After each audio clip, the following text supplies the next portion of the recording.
Welcome to the Comic Wrestling Podcast. I'm Deadly Dave. With Ace Williams. And in this podcast, we're going to talk about comic books, wrestling, and all things pop culture. Dave, what do you got to talk about today, my friend? Well, we want to start with wrestling. Something that's really grinding my gears, as Peter Griffin would say. Okay. The women's division. I love the women's division. There's nothing wrong with it. But they always say, oh, they're not divas anymore. They're superstars. They're on the same level as the men. Well, then why the fuck do they say this is a women's division match? That makes no sense to me whatsoever. When Bayley's music hits, I know she's a fucking woman. Just saying, you don't need to tell me that it's a women's match. Just say this match. Fair enough. Now, to clear that up, we're talking about WWE. This is true. WWE. I would agree, because if you're going to treat them as equals, then you kind of will get rid of certain things to let the fans know we know what they are. You don't have to specifically tell me every single time. This is a woman's match. Not every match is a title match. That's why you say this is a titles match. That's what makes it different from most other matches. So I would agree on that. Yeah, it's something that's bothered me for a while, and I've never understood it. And they say they want to be equal, but they want to differentiate them, and it makes no sense. Right, and I don't like Bayley. That's just that's well documented. That's just well documented. So I don't appreciate you using her as the example. Okay, Sasha Banks, you don't like her either, so can we not use either one? They've come a long way. Definitely back to being called women and not divas, which even though they still have Total Divas, the show. Yeah, that's true too. But even the wrestling trading cards now are the women's division, so that's a good thing, yeah. That is good. Because they've come a long way, they definitely have. I have not up to date right now on the WWE world, but I do see what's going on with the Becky thing right now. They suspended her, and then they moved Charlotte Flair into the match. Is it a work? Oh, it's definitely a work. Okay. They're going to go for a triple threat, which makes no sense to me when you've got Becky and Ronda Rousey as the hottest thing going right now. Right. They wanted them back in November or Evolution. Yeah. And that didn't happen. That's what I would have wanted, was just one-on-one with those two. Yeah, and Charlotte Flair can't cut a promo. Which is unfortunate, because you'd think, being from one of the greatest mouthpieces in the business, she would be able to speak, but she's a little... But then again, she looks confused in her matches, so, promos, I'm not surprised. And just refer back to what I said again about being from, Ric Flair's DNA. It is a shocker. I'm a Charlotte fan, but I can definitely agree that she is still green in some ways for being a 7-time world champ. Yeah, definitely. What else with the women's division? We could just talk about the women's division. It doesn't have to be a specific... I think it's going to headline WrestleMania. Do you really? I do. Like a women's match as a number one? I think the Ronda Rousey match is going to main event WrestleMania. Wow. With the way they're pushing it, and it's one of the focal points, one of the huge focal points. Is she on her way out? That is talked about. I don't really know. I mean, it would seem kind of stupid to me to sign her only to a 1-year contract with all the publicity that you gave her, but with that company, who knows? And on that note, you're signing a big name, but does that mean big dollar signs? Of course it does. But in the fans aspect, they're more vocal now, and WWE does listen to them more now than they have in the last 10 years. So maybe they are realizing we can't just bring in these hot commodities and put them at the top. And I don't think they've gotten the publicity out of it that they thought. That's where I guess I'm going with Ronda Rousey. They thought she's the female Brock Lesnar. They want to treat her like that. She's a dominant woman. Women's great. Do that, but work it through the ranks, I guess, so to speak, and earn it in our world. And I think if the fans soured on it really quickly when Asuka won the Royal Rumble, and then the last image you see is Ronda Rousey coming out. You could have done that on Raw the next night. Yes. Not to end the show like that. Yes, you took away from Asuka, and then it was a full calendar year pretty much before Asuka got in the title picture. Yep. Other than Mania. Yep. I mean, so... But like, you don't see Rousey on ESPN. You don't see her doing interviews. She's not doing the press. So I don't think they're getting the money that they thought they were going to get out of her. Right. With her being just the name, though, they saw it all. And a clear headliner for the women's division. Right. Like, oh, this is a name that will transcend what this division could be. But they don't realize that the fans want to see the women that started it, not one that you brought in for it. Especially after you've built up these 12.5 women that have built the women's division of this evolution, and then Ronda Rousey kind of comes in at the tail end and reaps that glory of it. And then you watch her matches, and it looks like she's actually going to hurt somebody because she doesn't know when to slow down and stuff like that. Right, pacing and what is it? The mean mug, the mug face. Yeah, she does. And she'll come down smiling to the crowd and waving, and then she's a badass 5 seconds later. Yeah, it's two different characters, and I don't know how the WWE sees that working. But then again, we're not the casual fans. We are the hardcore die-hard fans that have been into it 30 years. Yeah, 20 years. Thanks for showing how old I am. I didn't say you. I didn't say you. Yeah, Dave has been a fan of it for 30 years. He's a little bit older than me by 10. I wasn't around when, Gorgeous George and Buddy Rogers were around, but, Who are those people? Yeah. What's a VHS? I'm talking about the 1999 Gorgeous George with Macho Man. That one. On my Slim Jim container. Yeah, I'm not really sure. Do you think women's wrestling is just a big movement for the WWE or all around for wrestling? And on that same question, I'm going to throw in the tampon. Do you think that brings wrestling forward or takes it 10 steps back? If it was in a major promotion, I think it would have brought it back. But it got a little bit of attention, but because of it's a shock. Yeah, shock factor. But nobody cares about it anymore. No. But women's wrestling, you've got a lot of independent women's only organizations. Yep. One of the first people signed by AEW was Britt Baker. And they're going to do a whole women's division. The Knockouts division has Tessa Blanchard, Right. Impact. So it's all across the board. You've got women's matches everywhere. Okay. I like that. Yeah, I only bring up the tampon thing because I watched it in the Bischoff thing and it made me think of it. And it's just absolutely ridiculous that even happened. The fact that you need to do that kind of stuff to get any kind of attention.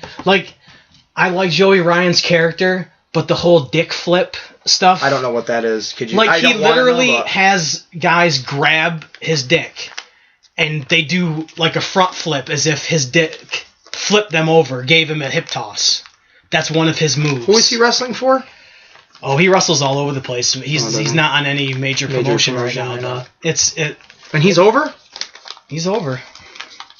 Who booked this shit? Oh, copyright. If you want to hear something really funny, listen to Jim Cornette talk about Joey Ryan. Does he hate him? Oh yeah. Good. Yep. He can't stand him. By the way, Jim Cornette said I had a dick for a nose or a face, but that's all good. That's all good. Okay. Do we want to keep talking women or? So I got an idea. What's your first wrestling memory? Ooh. You really want to know? If I could be honest, maybe it's not my first wrestling memory, but it's definitely one that stands out. I've told you this story before. It is Nicole Bass. Oh my Jesus. Talk about a name dropper, eh? Yeah. I don't think any podcast, even ours, will have a Nicole Bass story to it. Maybe, I don't know, but Nicole Bass would probably be just. I just remember her walking down the the aisle. I don't know who she was with, who it was going against, but just in the white button-down shirt with the sleeves ripped up. And you had no idea who she was. If you didn't know who Howard Stern was, you had no clue who she was. No clue. And it's just this blonde China. Yep. Blonde China, but yet China was still hot. Who was going in the Hall of Fame this year, which is a long time coming. Exactly. And for anybody that is complaining that she needs to be an individual, 2 words for you. Suck it. Because this is how she got noticed. Yep. Is DX. And it was, she had the singles career, but it wasn't anywhere near what the notoriety she got with the DX. Exactly. And My man Triple H isn't even getting inducted single yet. China, there's still time. This is a start. This is we're acknowledging you, we're recognizing you, we're not hiding you anymore. And they could always do a special on the network about her, a huge one. Oh, I bet you they will. I bet you they will.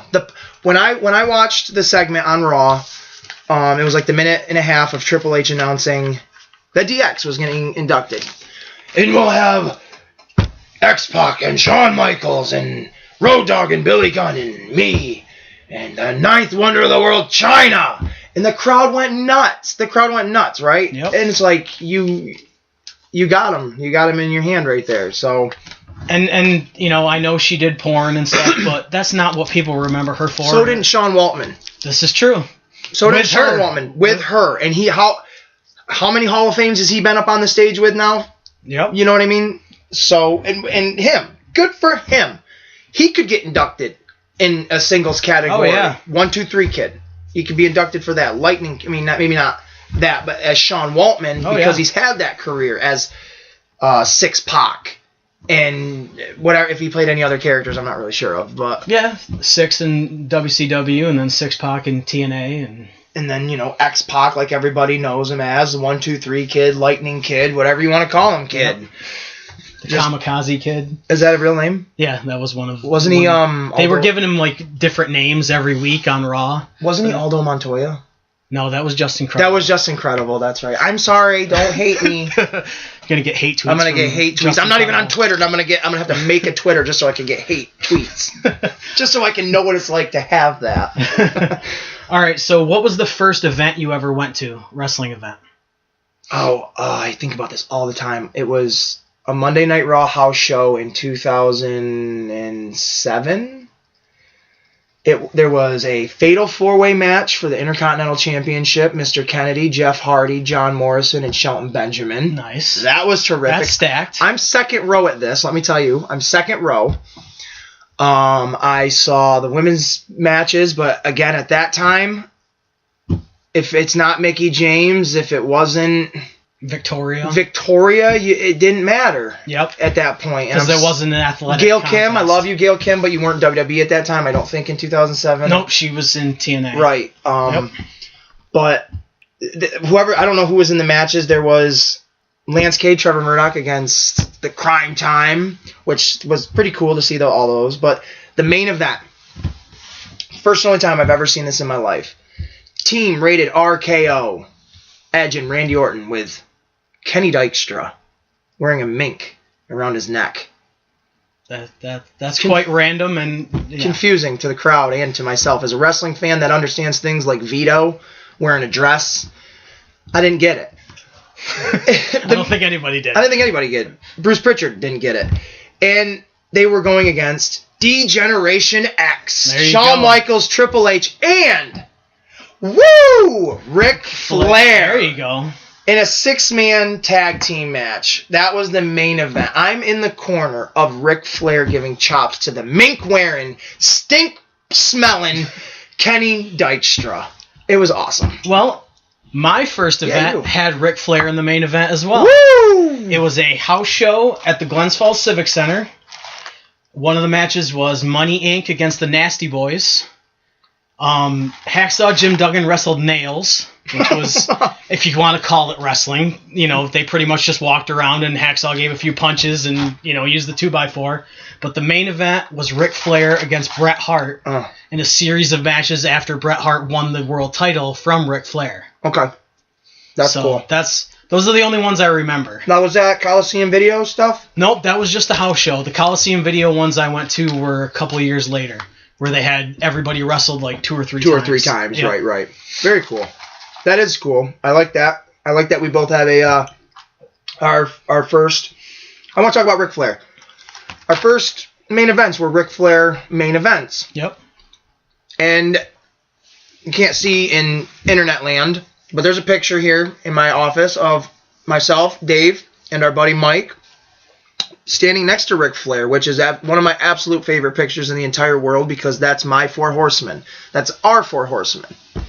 And Ric Flair, I've been watching a lot of the Hall of Fames. I watched this Hall of Fame induction ceremony and all this and that. I just watched WrestleMania 24 again, where his retirement match. I cried when I watched it when I was 18 years old. Mike, my friend Mike, was sitting right there next to me, Mike Ballard. We were watching the whole pay-per-view. That was the one match out of the whole night that you stopped for. Yep, that was.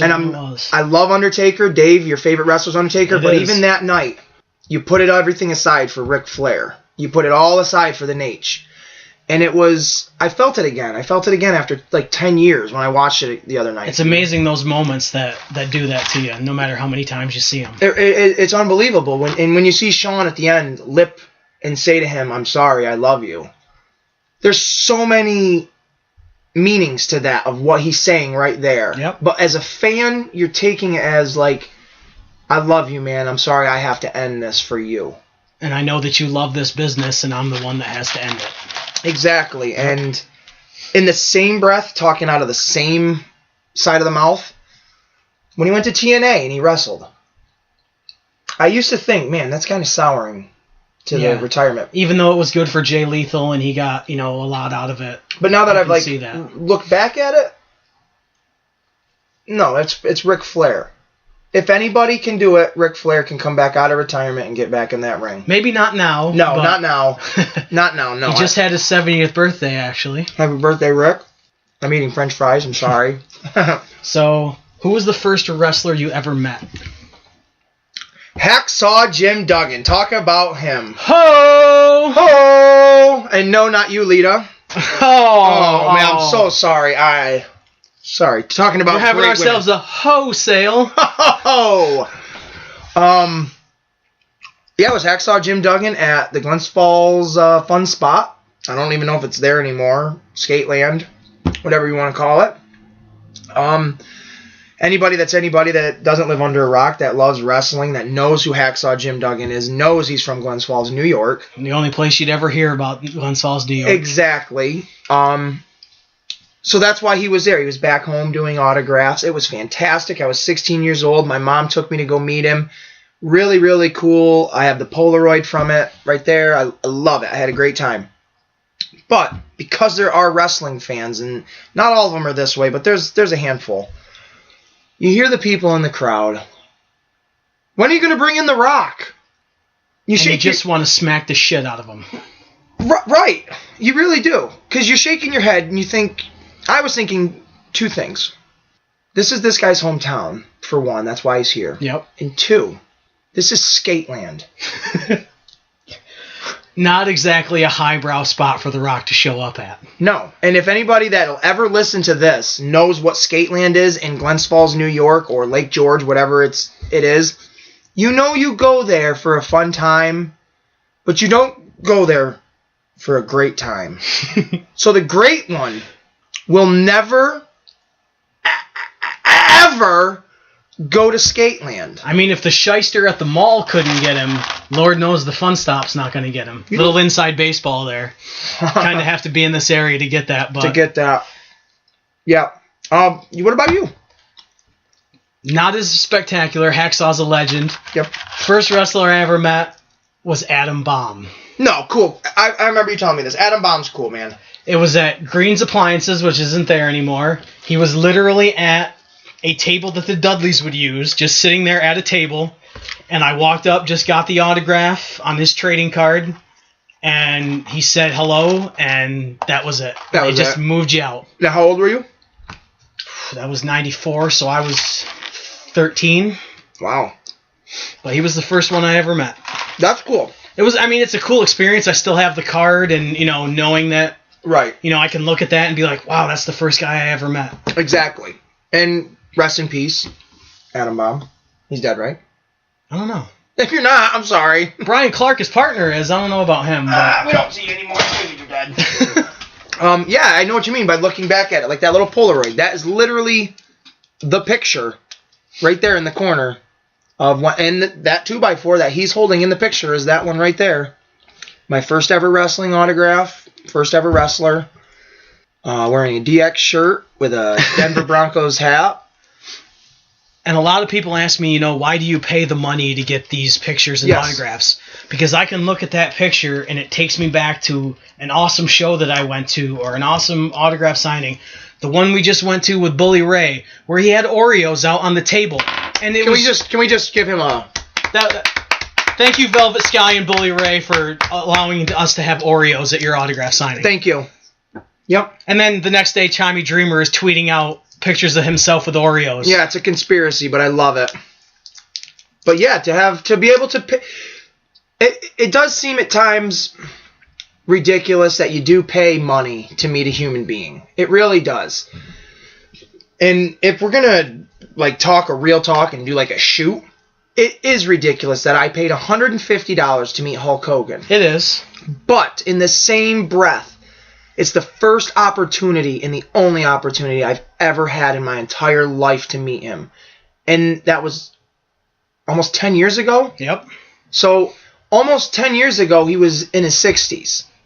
10 years later, he's now in his 70s, and I've yet to ever have that chance again. And I haven't seen him do a signing other than the NWO one that they did just a couple months ago down in Tampa. Right. So, or Orlando, one of the two. But so yeah, to be able to say I met Hulk Hogan and to tell people it was $150 and an outsider not understand that and kind of scoff at that and be like, $150 for Hogan, I hope he took you out for dinner. Yeah, right. No, he didn't, but I have a picture over here that I can look at where I'm shaking Hulk Hogan's hand, man, like Mr. Immortal, the Hulkster, And then we had that awesome interaction between him and Piper in the ring that night. Exactly.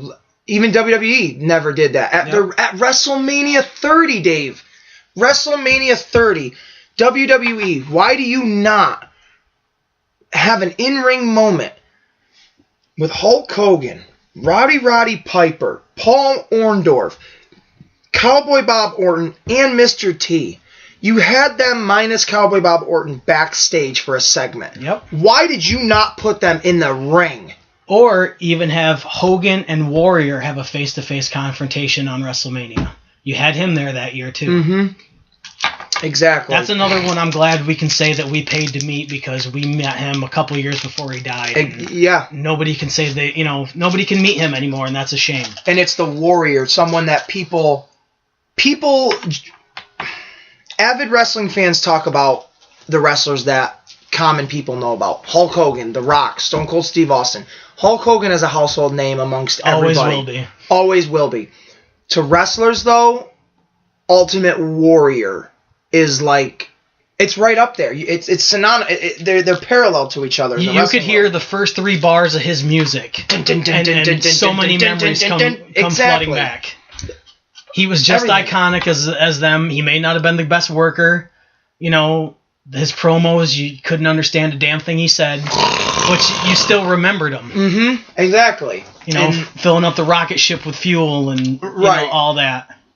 I can't even remember him right now, and I'm not even going to try to embarrass myself because I'll say something ridiculous. But exactly, to meet wrestlers, and we talked about this earlier through our texting. People like Tyson Kidd, nothing against the guy. He works his ass off. He did what he did. He contributes. But that's not a wrestler that resonates with me as I have to stop what I'm doing to go meet him. Oh, I couldn't completely understand that. But that's what I mean, though, of someone like Warrior. You're probably...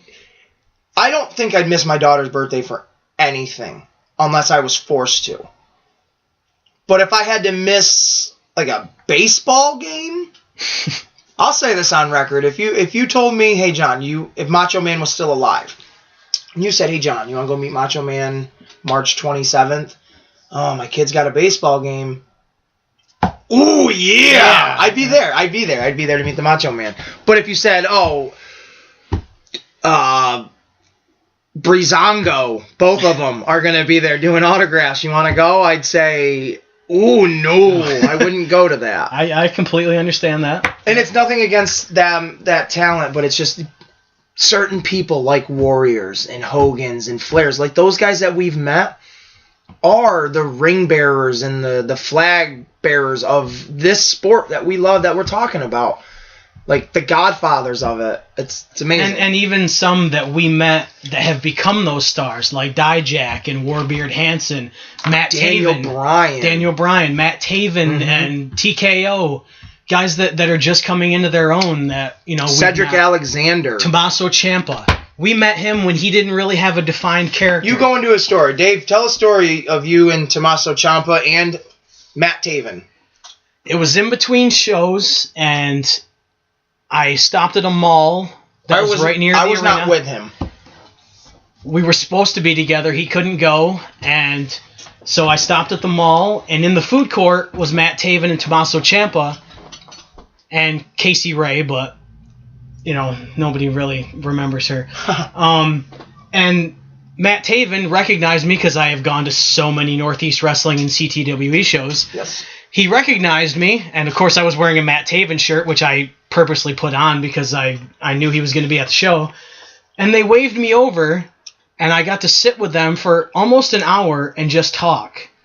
And that is a memory that I can say that the leader of the kingdom, the guy who's wrestling for the Ring of Honor World Championship right now against Jay Lethal, I got to sit and talk to him, and I'm just a jabroni fan. He didn't have to do that. I bought his merchandise, yeah, but he was giving me shit about one of the indie wrestlers' merchandise that I like to buy, and we just talked wrestling, and not a lot of fans are going to get that kind of interaction. You sat with the current NXT World Heavyweight Champion. One of the hottest commodities in the business who just got called up to Monday Night Raw. Yep.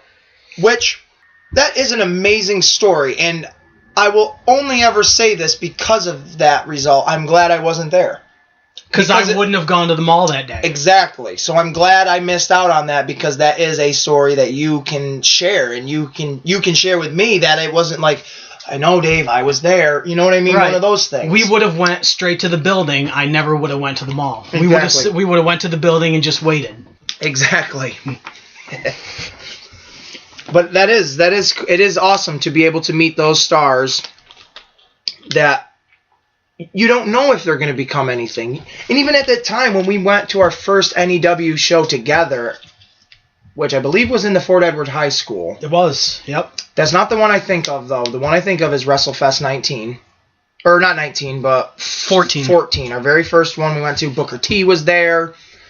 Kennedy Tommy was Dreamer, there. Kennedy. Piper was there. Piper was there. It was an awesome, awesome, awesome time. And the fact that Northeast Wrestling, shout out to them, have always been great to us. Always been really, really, really, really nice to Dave and I specifically when we're there. They recognize us.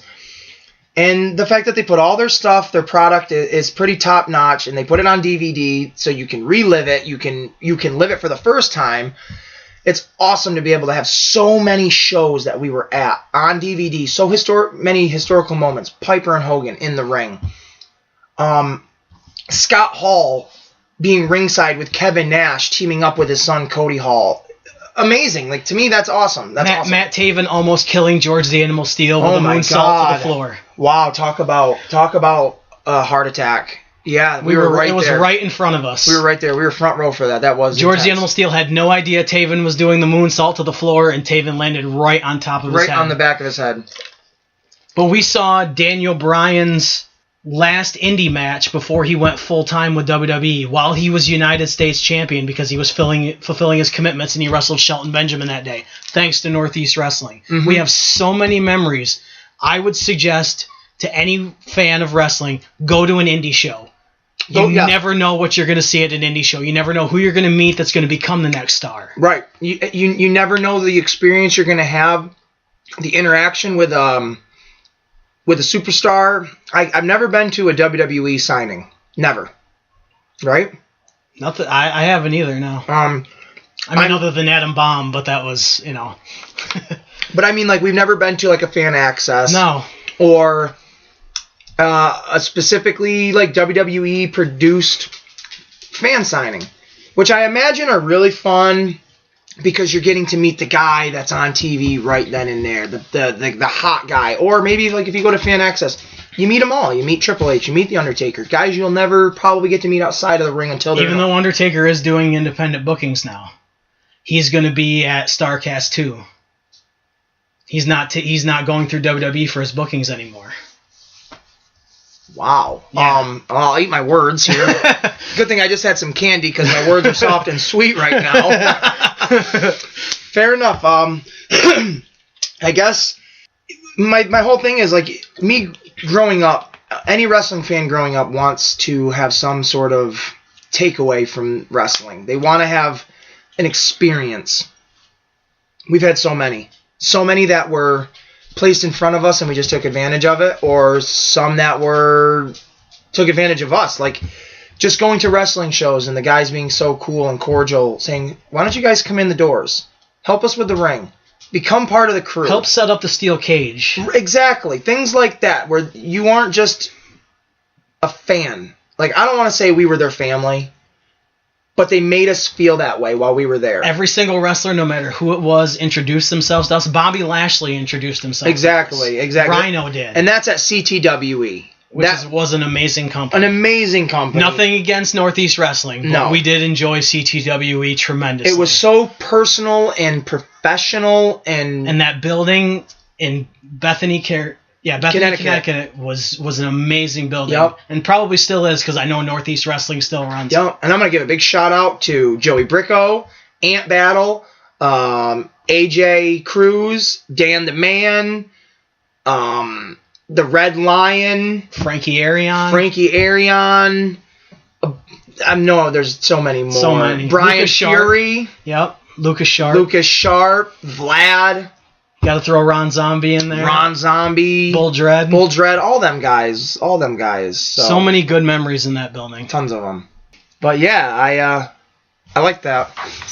Independent wrestling is awesome, and the experiences, like when I was growing up watching the Attitude Era, who didn't want to interact with one of them guys? Like, yeah, pick one Attitude Era guy that really, that's not The Rock or Austin, but one Attitude Era guy that you'd be like, man, that guy, he just seems like he'd be real cool. Hardcore Holly. Really? Yeah. I'd like to meet him to find that out. I think or Al Snow. A guy like Al Snow seems like he would be just the coolest shit Exactly. guy. Like, there's just so many, and there's just so many cool people. I love the Attitude Era. Like Godfather, going to a wrestling show, us being front row and him bringing the hose right over to the corner we're standing in. Yep. I'm like, that's like as when you're watching that on TV, you're like, oh man, those lucky SOBs, them bastards get to really experience and have that fun. And here you are at an independent show, not a big marquee named WWE. Yeah. You're at a high school. Exactly. And it's amazing. You paid $30 to get in, and you just had a time of your life. Boogeyman is running around the auditorium chasing scaring people the shit out of people for no reason. As the entrance starts for a casket match for Jeff Hardy, you never know what the fuck you're gonna go to a wrestling show and experience. We did a 5-second pose with all the members of the Kingdom just because Christian was in the building. Exactly. And it's the cover photo to my Facebook today because it's awesome. One of my favorite pictures of all time. It is really awesome. All three of them and then the two of us. It's a fantastic picture. And we met Vinny Marseglio when he was dressing like Jeff Hardy, and now look at him. And using weird Star Wars music. Yep. Exactly. And look at him now, He's one the of the hottest King. guys in Ring of Honor. Exactly. Wrestling. Go to indie shows. They're great, like Dave said. All right, so I'm going to jump right into something I want to call the Deadly Dozen. Ooh. This is 12 matches that I think every wrestling fan should see. So if you've got the WWE Network or if you can find them on YouTube, we're going to start with number 12. James Storm versus Chris Harris from TNA Sacrifice 2007. This match was a complete bloodbath. Both guys got color. There was tables. They fought all through the entire building. It's one of my favorite matches from TNA. Definitely check it out. It is a very good one. I do remember that. I have it on DVD. That's the Wildcat Chris Harris, not the fat ass Braden Walker. Okay. One and the same, but different. Same, different. Right. Okay, number 11, the Belfast Bruiser versus Lord Steven Regal from WCW Uncensored 1996. If you pay attention to this match, you can actually see the Belfast Bruiser break the orbital socket of Lord Steven Regal. Yes. And for the new wrestling fans, those names he's saying, the Belfast Brawler, Lord Steven Regal, that is William Regal, the NXT commissioner or whatever he is, and behind the scenes talent agent guy Finley, Fit Finley, who we have met as well. I have knocked shillelaghs with him. Take that as you will.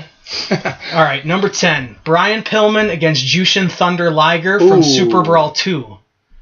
If you want to see before Lucha Libre really got hot, before the cruiserweights got hot, you want to see a good high-flying match, you watch Jushin Thunder Liger against Brian Pillman. One of the WCW's best matches of all time. Enough said, Brian Pillman. Number 9, Shinsuke Nakamura's debut in NXT versus Sami Zayn, TakeOver Dallas.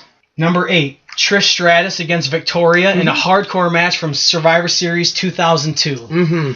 People can say what they want about the way the women were portrayed back then, but you put Trish Stratus and Victoria in a match, and it's going to be an amazing match, especially in a hardcore match. I agree. People talk about Trish Stratus having a great rivalry with Lita.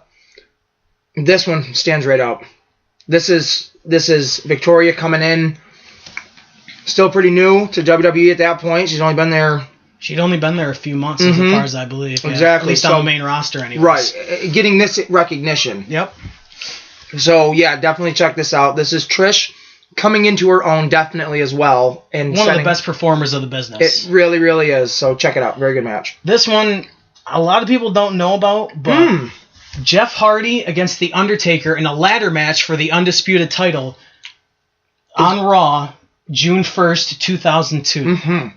This is Undertaker's first ladder match, is it not? I believe it is. I believe it is as well, yes. This is a very good match. Number 6, Kurt Angle versus Samoa Joe from Genesis 2006 in TNA. The first match between these two that would lead to a rivalry that was amazing. Yeah. Which I wish they would rekindle in WWE, but with the way Kurt Angle is wrestling, unfortunately, I don't think that'll happen. Right. Unfortunate. Number 5 also involves Samoa Joe. Christopher Daniels, Samoa Joe, and AJ Styles from TNA Unbreakable 2005. What was the first time the X Division had main evented. It was a triple threat match, one of the greatest matches I have ever seen. Now, is this the match where Samoa Joe, I don't know what the move would be called, but swung AJ Daniels into the guardrail? I believe it is. I remember watching this because at this point in TNA, I just got into it really because it was on Spike TV. Rhino was really big into TNA at this point. And I remember watching this match and thinking, oh my God, he just cracked the side of that dude's head right open. Okay, now this one a lot of people have no idea about.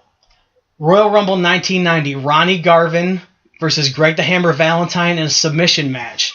Now, a lot of people are thinking Greg the Hammer Valentine didn't have very many good matches. Let alone submission. But this is one of the hardest hitting matches. These guys are pulling no punches, no chops.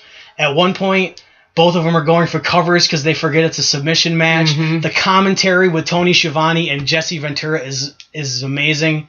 It's definitely a sleeper match. It's only maybe 10 minutes. So take 10 minutes out of your day and watch a good old school match from the early 90s. And if I could piggyback on that with Greg Valentine, if you really like that match and you love his brutal, just aggressive, strong style of wrestling, he's just a beast. Yes.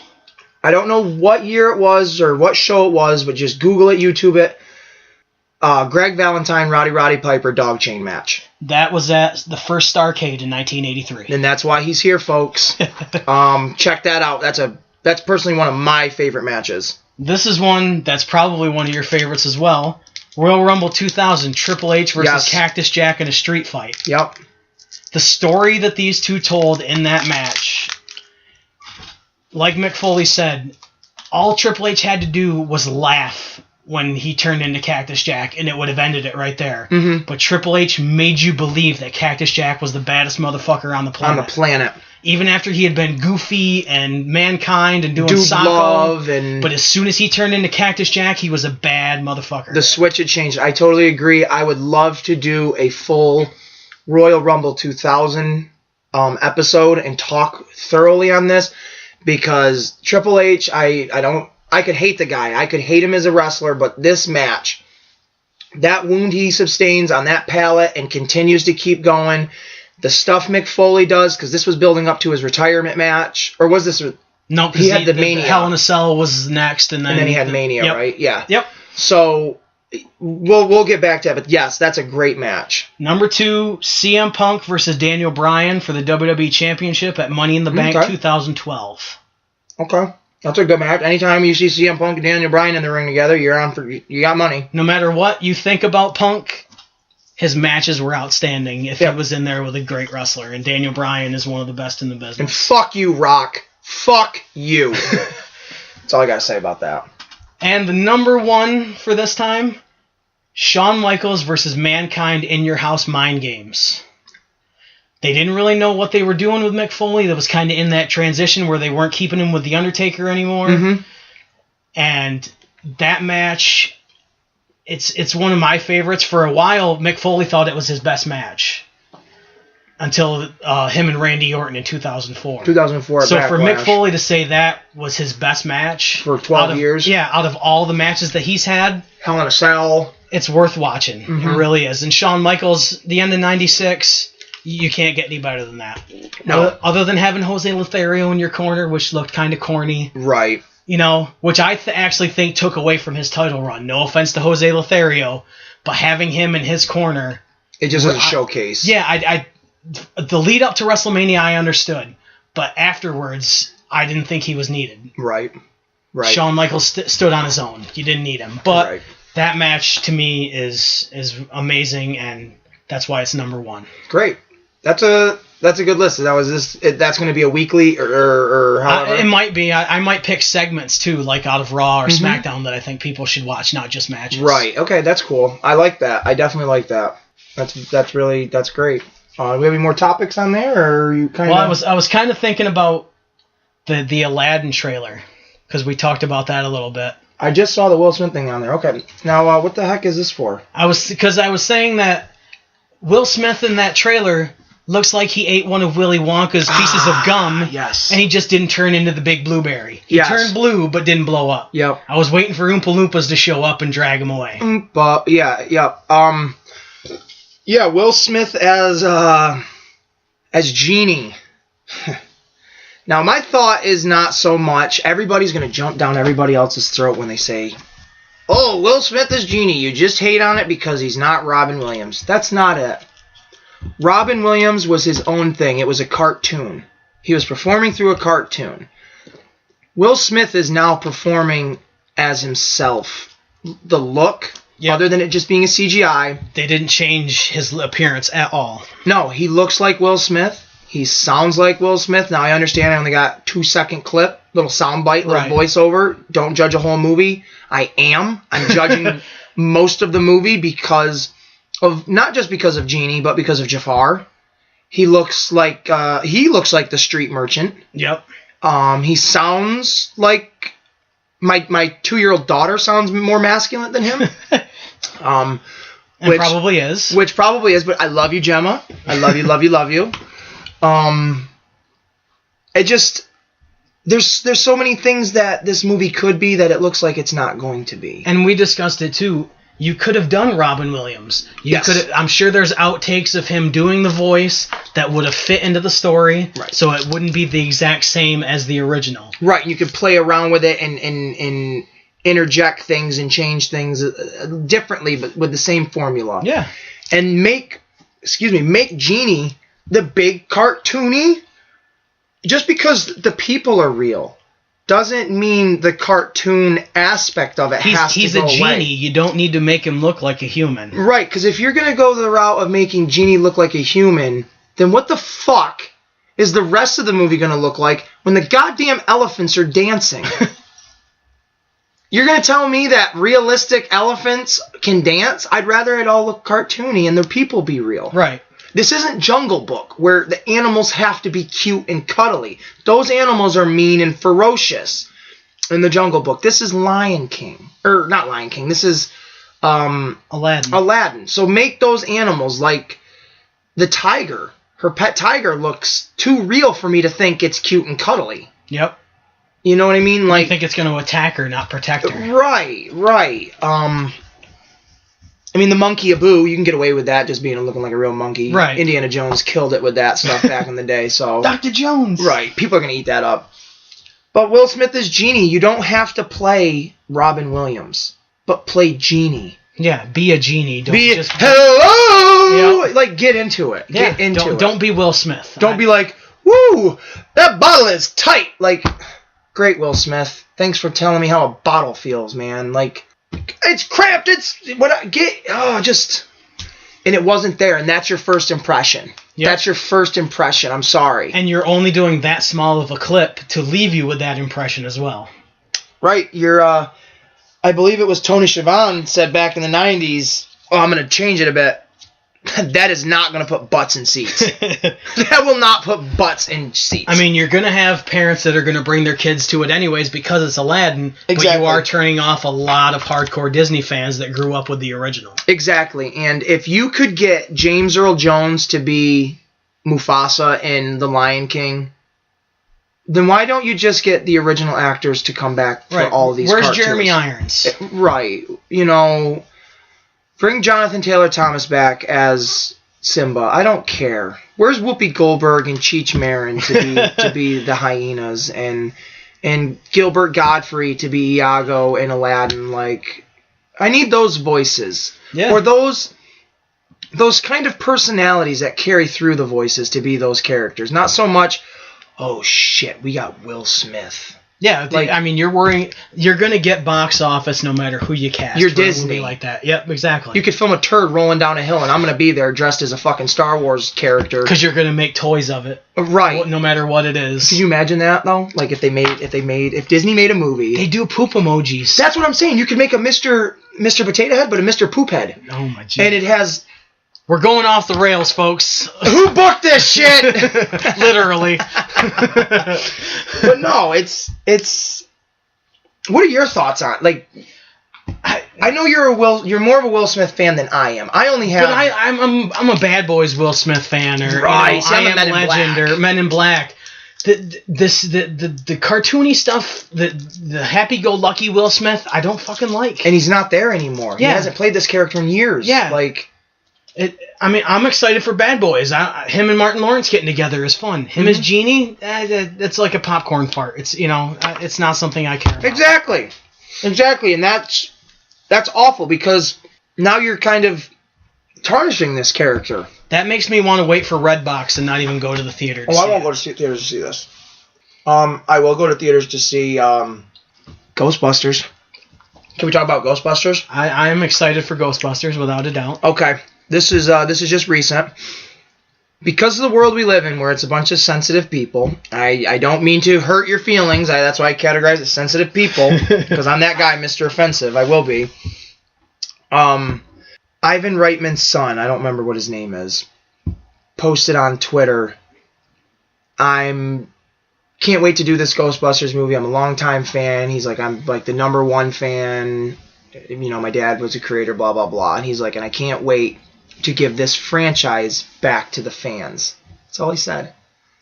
People went up in arms about this, saying, oh, give it back to the fans. Like, you hated the first one. You hated... Just ripping that one comment apart to where he had to come out and publicly apologize and say, I didn't mean it like that. You can't say anything in this world now without somebody saying, you don't... I'm upset by that. And that even just goes into... There are the people that hated the Ghostbusters movie in 2016 because it was women. I was not one of them. I hated that movie because I hated it. It was a bad movie. But you can't say that because people automatically say, oh, you hated it because it was all women. No, I hated it because it fucking sucked. Right. And I have never seen it, and I don't plan on seeing it. And he's a Ghostbusters fan, folks. Yes, and I am. And I do not ever plan on seeing that fucking movie. And I'm a Ghostbusters fan. We got Ghostbuster cozies right here, or coasters and all sorts of shit. The only reason I saw it is because it came with a pair of socks at Walmart. I bought it for the socks. Don't you fucking judge me, people. We buy for merch. We buy for merch. We don't buy for, continuity of the story. Fucking Deadpool's the Merc with the mouth. I'm the Mark for the merch. That's me. That's a t-shirt. That's a t-shirt. That's going to be a t-shirt. Copyrighted. Yeah, I like that. What the hell were we just talking about? I lost Ghostbusters. Oh my god, I lost my train of thought there.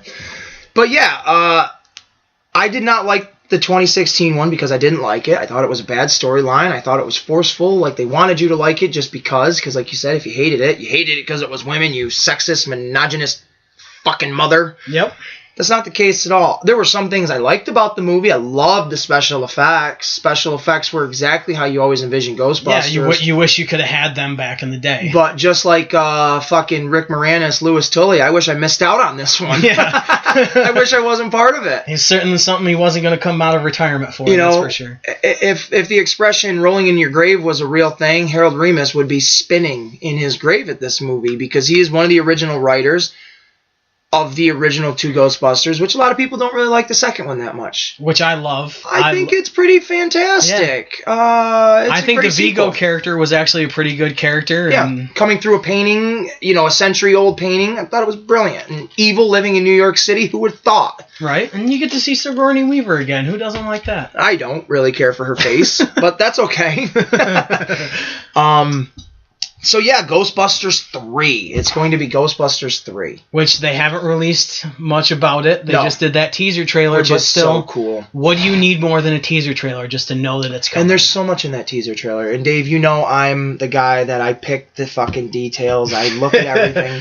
I don't know if you saw in the trailer, there were a lot of cool things in it. The original music, the creepiness of it, obviously somebody working in the workshop or that garage or that barn or whoever it could be, the Ecto one. But the thing that really, really gets me is it's panning by, they show the fence, and on the fence you see ectoplasm. That's cool. Dripping.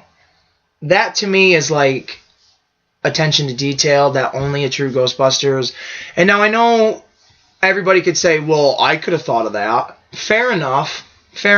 But Hollywood, I mean. Right. Nobody in Hollywood is doing this justice, and this little trailer did. So I'm going with it. And they're not just throwing guys in a teaser just to try to make you forget. Right. Women. And for Dan Aykroyd to sign on to do the full movie, not just a cameo in something, it's got to be a good script. Same with Bill Murray. Yes. He's not just going to throw himself at something that he's not, supporting totally. That's not true. He was in the last Ghostbusters movie, Dave, and that movie was awful. Well, I mean a cameo. I'm not talking a full. I'm talking full movie. I know what you mean. I agree. Sometimes you got to get that money. Sometimes you do, and if anybody's asking, I need work. I want to talk about Hulk Hogan. Okay. I really want to talk about Hulk Hogan, That's for a good few minutes. Because like I said, I've been watching the Hall of Fames. Yeah, so we're going to talk about Hulk Hogan, Terry Bollea, right? Is that his name? Yep. I'm wearing a Hulk Hogan bandana right now. I got boas behind me. Ooh, that's Macho Man. I don't know why I was going to do an oh yeah. Let me tell you something, brother. We got Deadly Dave Dragon here, and we're going to ask him some questions about Hulk Hogan. Ultimate Warrior a little bit. A little bit. I like all those guys. I smell what you're cooking. I got it. All right. WrestleMania 18, brother. Right? Is that when they wrestled? Yeah, it was. Okay. WrestleMania 18. We're working. We're cooking on all fucking burners right now. But I want to ask Dave about Hulk Hogan and what he meant, and will continue to mean to you as a fan of wrestling. He is the person that got me into wrestling. Yes. The first thing I remember of wrestling was in 1989, seeing Hulk Hogan doing a promo behind the big blue steel cage, shaking the cage, doing a promo about his cage match with the Big Boss Man. And hearing him, I was just flipping through the channels as a kid. I was 8 years old.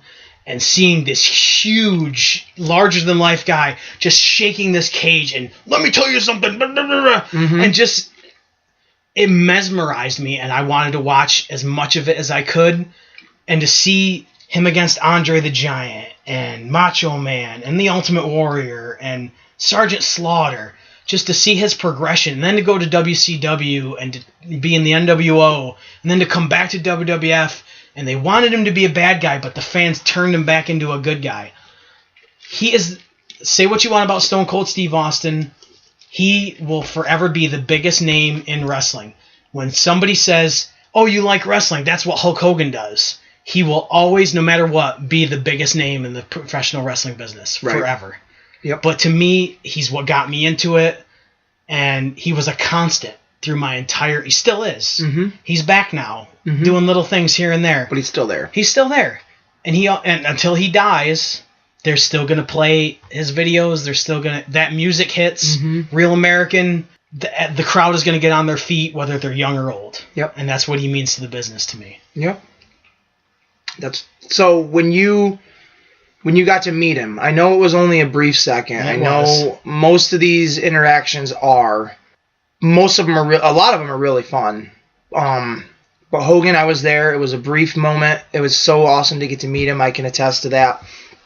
But after you say all that, what was it like to get just to not so much be in the same room with him, because a lot of people have been in the same room with Hulk Hogan, sitting in the crowd, sitting ringside, what have you, being in the same building. But you got to stand there next to Hulk Hogan, shake his hand. Have him call me brother. Right. What did that for you in that 15 seconds? What did that mean to you, honestly? That is the pinnacle of my wrestling fandom. Right.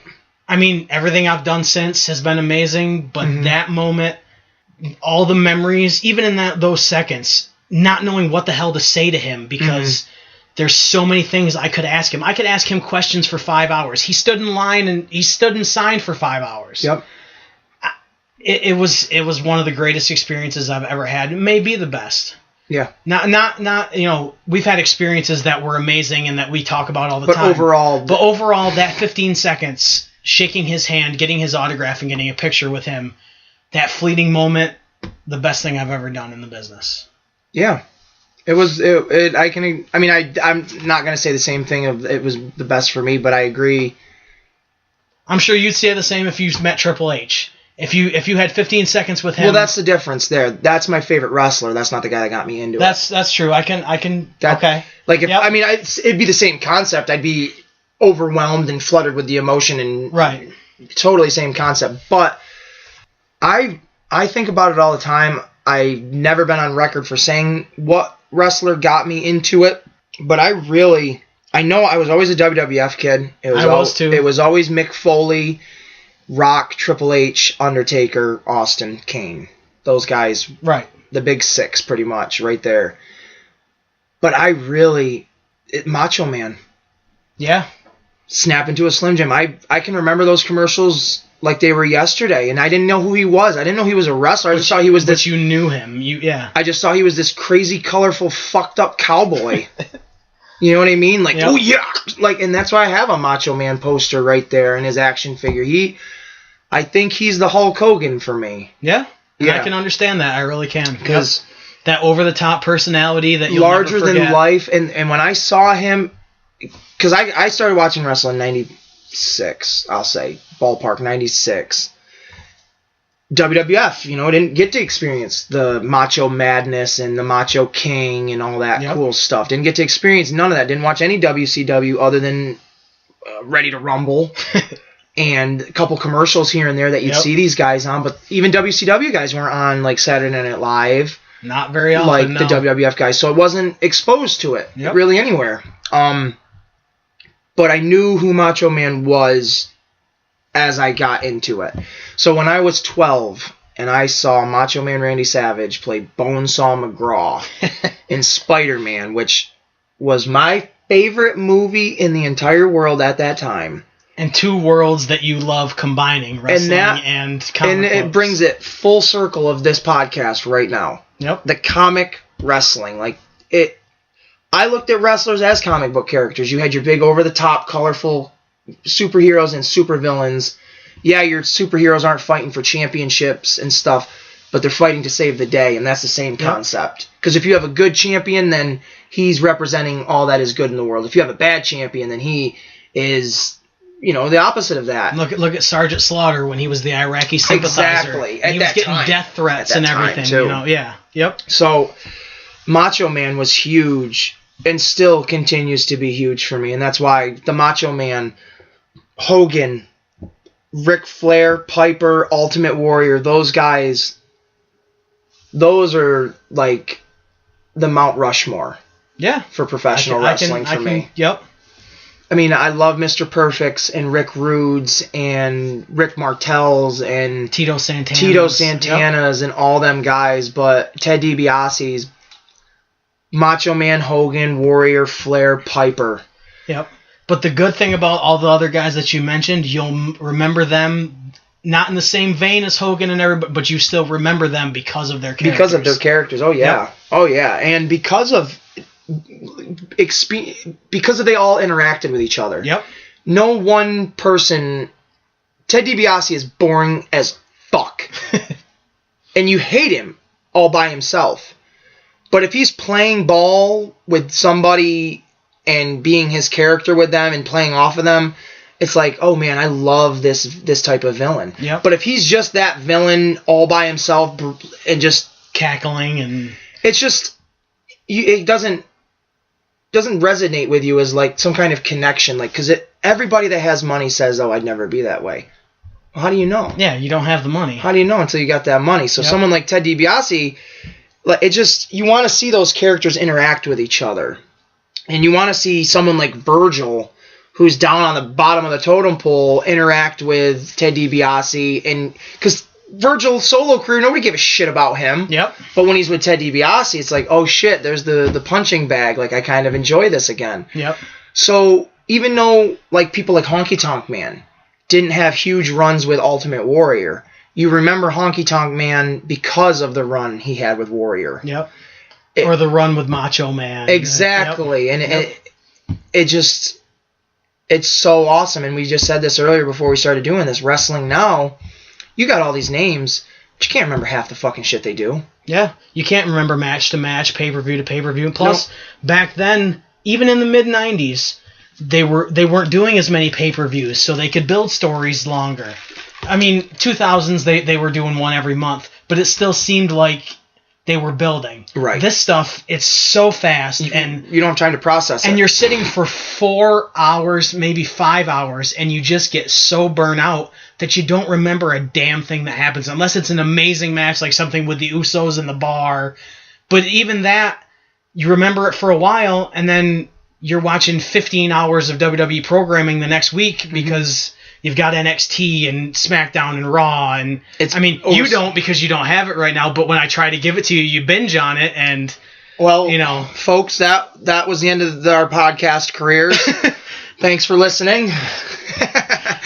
No, I agree. It becomes oversaturated a little bit to the extent of, okay, this is, like you said, the Usos in the bar and stuff. I love watching the Usos and New Days and stuff, but you played that so much for so long, it's now when you go back to that, well, it's dry. Yep. It's dry. I'm not interested as much because I've already seen it for so long. And now they're trying to bring up more tag teams. They're bringing up Heavy Machinery. I can't wait to see them bring up War Machine. Mm-hmm. You've got the Authors of Pain, which they've done nothing with. Nothing. Revival just finally got the tag anything, titles. Yes. Yep. Yeah. So, and on that same thing with like bringing up tag teams, what the fuck? Why would you have Tommaso Ciampa and Johnny Gargano in one of the most brutal rivalries of WWE history? I'll go back and even say between like Flair and Terry Funk and shit like that. This shit was brutal. Yeah, very brutal. And they build that over those knees, months. Those knees, man. When he pulls his, yep, you're dead. You're dead. You're dead. Those knees, man. But you build that shit up. You make Johnny Gargano the biggest face in NXT. You make Ciampa the biggest fucking heel in WWE. Without a doubt. You could have had your biggest heel the last time Gargano and Ciampa fought each other for that championship. You could have had on that very Monday Night Raw, or that next week on Raw, you could have had your biggest fucking heel come out on Monday Night Raw and get interrupted by Ciampa. Game over for your biggest heel on Raw. Yep, without a doubt. Ciampa just stole that heat. He just stole that heat. He just stole that spotlight. He just got everything he needed right there. He is now the biggest fucking heel. But what you did was you called up Ciampa and Gargano and made them faces with each other. Yep. You made them a tag team with each other. It goes to show you who's running NXT and who's running the main Vince roster. McMahon doesn't know what the fuck he's doing, and I'm going to say it right now. Yep. That's his call, isn't it? That's a Vince McMahon call. He has final say on everything, so... Okay, so there you go. You got Ciampa, who even took a cut out of his pay to say, don't put me in this year's video game. Or don't sell the shirt that I've been wearing because I don't want... Because I'm that kind of heel. Yep. I don't want people to play as me in a video game. I don't want people to buy my merchandise because I want people to hate me as a heel. Yep. That right there is a fucking heel. Yep. And then you just take him and you throw him to a regular crowd that, from what I've heard, was dead. That crowd ass. was dead as shit. Right. That crowd did not give two shits about anybody on that card. So there you go. You take 4 huge NXT names, but we're talking about Ciampa and Gargano right now. You play him to a crowd that doesn't know what to do with a fart in the wind. And you turn them face. So now when they go back to NXT, if they go back to NXT, which they both have to, they're champions, what do they go back as? Do they go back as allies? Right. Do they go back as bitter enemies? And you better put Aleister Black on SmackDown because you put him on Raw and he isn't going to be shit. I'm going to say it right now. Aleister Black needs to be your next Undertaker. He needs to be your next, I don't want to say big guy because he's not big, but he needs to be your next Phenom. Yeah. He really does. I think that guy's oozing talent. And if they just squander it and push him aside like they're doing with Bobby Roode, or Nakamura, or exactly, then you're going to waste Joe. You're going to waste that character. Bray Wyatt is a waste. Bray Wyatt will never, ever be anything more than a Papa Shango right now. I'm sorry to say it. That guy can come back. He'll get a pop. He'll get over because he is Bray Wyatt. He's got and a then cool he'll start gimmick. talking again, and nobody will care about his promos anymore. He won't have anybody to play off of because nobody else... He just doesn't have the weight to carry of an Undertaker. Aleister Black does because the generation that's watching NXT is the demographic for an Aleister Black. Oh, yeah, without a doubt. You want your wrestlers to transition into WWE superstars, and you want your fans to transition into wrestling fans, not just WWE fans. You want your NXT guys to come, or your NXT fans to come to WWE because of people like Aleister Black. And I think they did badly was you needed vignettes to set up Aleister Black. You should have done a backstory on him before you even brought him up to the main roster. He's that kind of... Ciampa and Gargano, that's different, but a guy with his character, you should have done a lot of vignettes and brought him up, slowly. Right. Right, because he is a character right from the get-go. Gargano and Ciampa were coming in as the names Gargano and Ciampa. Yeah. They did not become these characters. Well, Gargano was a little bit. He's always been Mr. Wrestling, kind of. But Gargano was not the crazy, to this extent, of the Sicilian psychopath or whatever they call him. He was not to this degree he is right now when he first started with DIY or DYI, whatever the fuck it was. No, he wasn't even close. So their characters have evolved. Aleister Black has been the same character since his debut, which is not a problem. But if you're going to do that and you're not going to evolve him as the fans come to know him, just bring him in cold. Bring him in cold, exactly. Yep. Exactly. Undertaker didn't start off with WWF as Mark Calloway or whatever his last name is. They just said, we're going to come in right with the Undertaker with him. Not slowly build him into, oh shit, why is this guy starting to dress gothic-y? And he had red hair before. Why is he dyeing it? He was the Undertaker from day one. And Bruce Pritchard was right there. Love you, Bruce Pritchard. You need to be in the Hall of Fame, my brother love. Yes, he does. That I will agree with. And fuck it, throw your brother right in there with you. Yeah, Dr. Tom. I always enjoyed Dr. Tom. Him in the Heavenly Bodies with Jimmy Del Rey. Yeah, bud. Always a good tag team. Throw them in there. Skip in the Body Donnas. Yeah. I'll do it. We're giving a shout out to our friends over at Something to Wrestle With. Bruce Pritchard. I love Roll that. Tide. I love that. A shout out to Conrad with the Roll Tide. I love that. Yeah, so with I have not even watched the debuts of these NXT stars, but hopefully you will soon. Well, I already have an opinion on it. I've already been a little updated on it. I figured it was a Vince McMahon move when I saw Gargano and Ciampa confronting the Revival. I mean, I get it. You want to bring guys up, but be smart about it. Don't just throw them up to because it's WrestleMania season and you want a surprise. If you wanted two faces to go against the Revival just to get over in two faces, Ricochet and fucking Velveteen Dream. Yep. Why did you not bring Velveteen Dream up and have him and Ricochet tag team? You just had the Sunday Night Heat or Halftime Heat, right? Yep. Where those two tagged up. I know no one will ever understand Vince McMahon's way of thinking, like, not even Dusty Rhodes, baby. Not even him. The American Dream. The American Dream, baby. Or Paul Heyman. Or even Bruce Pritchard. Anybody that's actually sat in... I don't think any of them really know what Vince is thinking. A lot of times Bruce Pritchard says, oh, well, it depends on if he ate that day. Right. What his state of mind is. You know, it could change somebody's entire career. That's an awful way of thinking. Right. But yeah, I guess...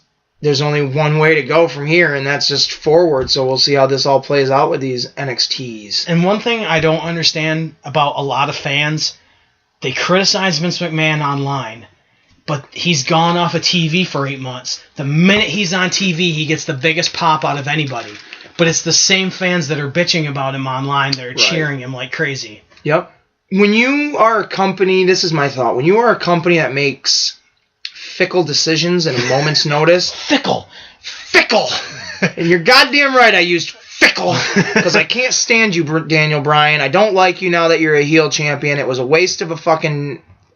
It was a waste. You had Nakamura. You had Samoa Joe. It was a waste. You hear me? I'm coming for you, Daniel Bryan. We're coming for you. Let's not go there. That got Hogan in a lot of trouble. Let's not go there. You're lucky I stopped Booker T.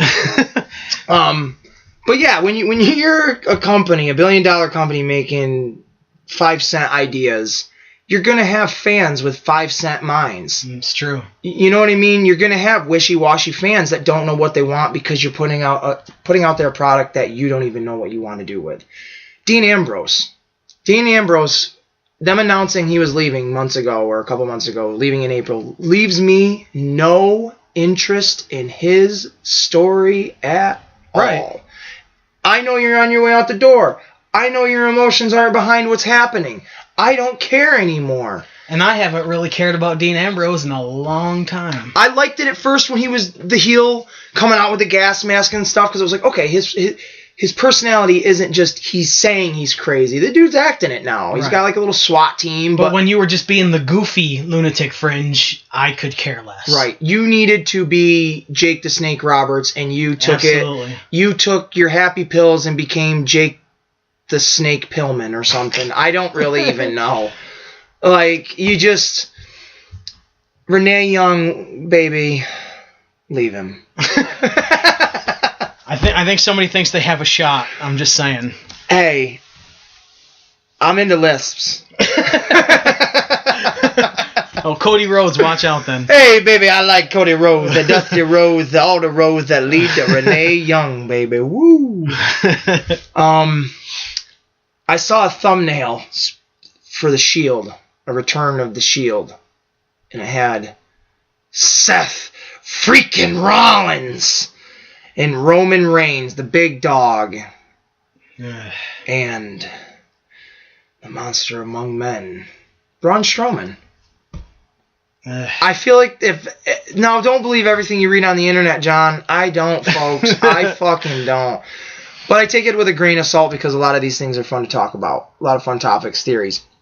This is not fun. This is not a cool topic. I don't like it. Braun Strowman has been washed down to nothing. Yeah. He's a wasted talent now, which hurts to say that. Should have pulled the trigger on him a long time ago. And I'll be honest with you, I was going to be wearing the Monster Among Men t-shirt today. I had it on earlier, and then I thought to myself, you're not worth it, big man. And I took it off, and I put on the shirt of The Bar. That's what I'm talking about. My favorite. I love them.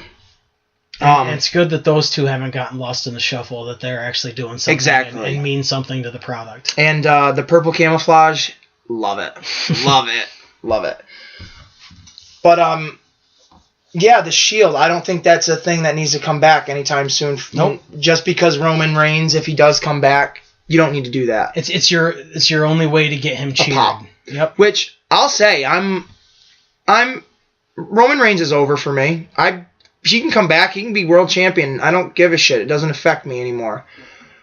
Because I now know why they pushed him so hard. Because they knew the time with him was kind of limited. And that may tarnish his career. I'm a nobody saying this, so it might not tarnish it, but that's my thought is, well, they knew this guy had cancer, and it was in remission, so let's run with him. Let's try to run with him as hard as we can. Yep, I can see that. And it has brought me to appreciate the guy a little bit, because it's like, okay, the guy did work his ass off knowing he had that, but that doesn't mean he's Hall of Fame material the year after he dies, if that comes to it. I'm sorry. No. WWE, we know you can do this. We know you do that. Eddie Guerrero, I'm sorry. I love you to death. But that was just a big selling point, was to put him in the Hall of Fame the year later. Yeah, and for Rey Mysterio's storyline, unfortunately. Yeah. Exactly. It was fun TV. It was fun TV at time. I hate Mysterio. I'll make any girl cry any day. That's a story for another time. Exactly. Exactly. But yeah, Roman, they don't need to bring the Shield back, especially if you're not going to have Dean Ambrose in it. That's like bringing DX back and having Triple H bring Cedric Alexander in, and that's it, and just saying it's DX. Yeah, do any other kind of faction you want, just don't call it the Shield. Exactly. It's not needed whatsoever. I totally agree. Factions. Let's talk about factions. You rattle off 3 of your favorite factions. Wow. NWO. Which version? The original, Hogan, Hall, and Nash. Which we've met all 3 of them. Yes, as a matter of fact. Too sweet! Too sweet, brother. Nation of Domination. Very nice. The original with Farouk, I was just gonna Crush, Savio Vega, and PG-13. There you go. Wow, those are some names that D'Lo Brown in the background and Clarence Mason doing the Johnny Cochran gimmick. Matt Stryker, if you're out there, your job is up. He's coming for you. Oh, I almost did it again. Booker T. Number 3, I'm going to say the Jersey Triad with DDP, Chris Kanyon, and Bam Bam Bigelow from WCW. Again, not a WCW guy. Enlighten me a little bit. They did kind of a Freebird gimmick where they were the tag champs, and any one of the 3 could wrestle in the match. Okay. And I thought it was a really cool faction, something they could have run with, and they didn't. Okay. It was right after DDP had lost the world title, and they just kind of threw it together because they're Jersey guys and they're friends. But I thought it was a really cool thing that they could have run with. That is cool. I'll look into that. I will. My 3 favorite factions, well, of course, number 1 is D-Generation X. If you ask me, the original, just Triple H, Shawn Michaels, and Chyna, or the reformation of it, where you go with your blood. I don't know, honestly, because it's hard. I'm just going to categorize. It's 2 different factions too. It really is, because what each group did, different leaders. I'm not really sure. I'm just going to, since they're all getting inducted in the Hall of Fame all together, it is now one solid group. Oh yeah. So I'm going to say just DX all together. There you go. My second favorite, the original Main Event Mafia. All right, I can definitely see that. The original. I love Rampage Jackson. I absolutely love it. I wish he was part of the original Main Event, because I thought he was fantastic in it. I really did. They should have done more with him. They didn't. King Mo was their fucking thing for some reason. Are you kidding me? Dixie Carter had a thing for King Mo. You got fucking Rampage Jackson in one side of your building, and you got King Mo in the other, and you want to run with him? Yep. Fuck that. So Main Event Mafia from TNA. I like that. Love it. Wasn't thinking that at all. And the greatest faction of all time, there is no greater faction than the second formation of the Four Horsemen. Of Ric Flair, Barry Windham, Tully Blanchard, Arn Anderson, and J.J. Dillon. A lot of people say Ole Anderson, and I've watched footage, and I just don't get what people see in Ole Anderson whatsoever. I think it was because he was more of the brains of business-wise. He was very promoting it. Yeah. I don't think he was so much the worker that the other guys became. But I don't even like his promos. I think you put Flair on the mic, even Tully Blanchard, Barry Windham cut some good promos. Right. And Arn Anderson is one of the most underrated promo guys ever. The guy who coined the term Four Horsemen. Right. And I think they're the greatest faction of all time. Hands down. Hands down, period. Yep, that's definitely an argument. Yep. There's Hulk Hogan, which is synonymous with wrestling. There's woo, which is synonymous with wrestling. You go to any show and people are wooing. There is what, which is synonymous with wrestling. And then there is this. The hand signal, it will always... There is no greater hand signal in wrestling history than just the Four Horsemen. Yep. Not this, not this, not even this. Not even the Dudley Boys. To me, this is the... You do this at any wrestling show, you're going to see hands. Start wooing. Yep, you're going to see hands go up. You're going to hear woos. Exactly. Yep. Exactly. Without a doubt. So, yeah. Now, are we back? Yep, we're back. Are we back? We're back. And we're back. So, we ended it with our favorite factions. Yep. You said... NWO, Nation of Domination, and... the Jersey Triad. Jersey Triad. That one I'll never remember. I'll think of Snooki. I said DX. I said Main Event Mafia and Four Horsemen. Yep. So, what are your 3 least favorite factions? Number 1, the fucking Spirit Squad. What? Really? Yes. I squealed like a little girl. Really? I did not like the Spirit Squad whatsoever. Come on, though. It's Mikey, Nicky, Kenny, Johnny, and Mitch. I did not. All great performers. Just the gimmick. I was never sold on the gimmick whatsoever. Okay. The Disciples of Apocalypse. Really? Did not. 2 of them. Did not like those at all. There's 2 of them, right? Or who was in that? You had Crush, Chains, Skull, and 8-Ball.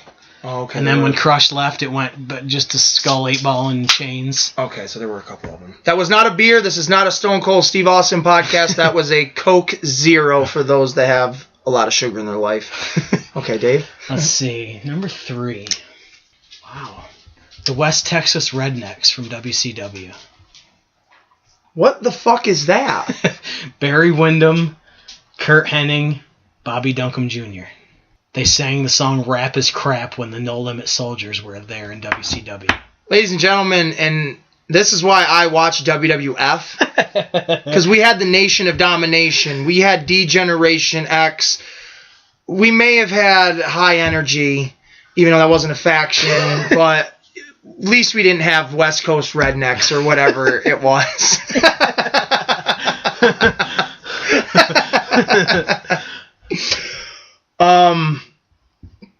My 3 least favorite factions. Oh boy, I don't know. I really don't know. I hate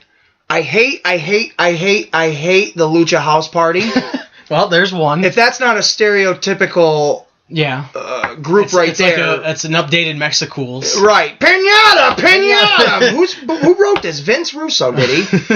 I don't like them. Jeez, what's another faction that I just didn't care for?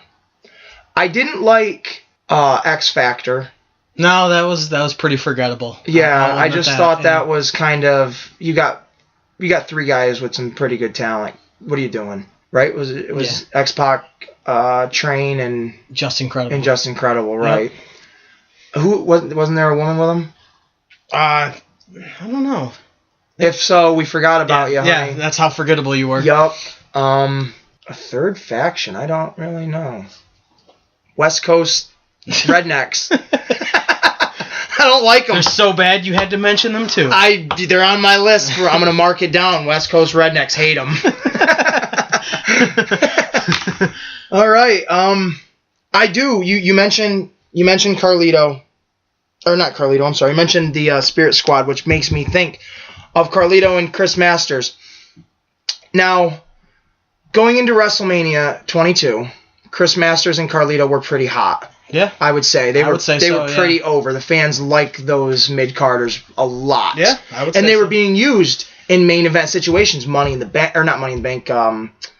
Elimination Chamber, main events on Monday Night Raw, both between Chris Masters and Carlito, between Ric Flair's, Kurt Angle's, and your Shawn Michaels at the time of 2006 and 7 and stuff like that.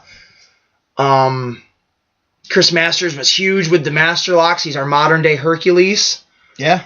Modern day warlord. Exactly. Well. Yep. Carlito was our modern day Rick Martel. The cool, cocky bad guy. With a little more charisma. With a lot more charisma, but the arrogance is what really. Yep.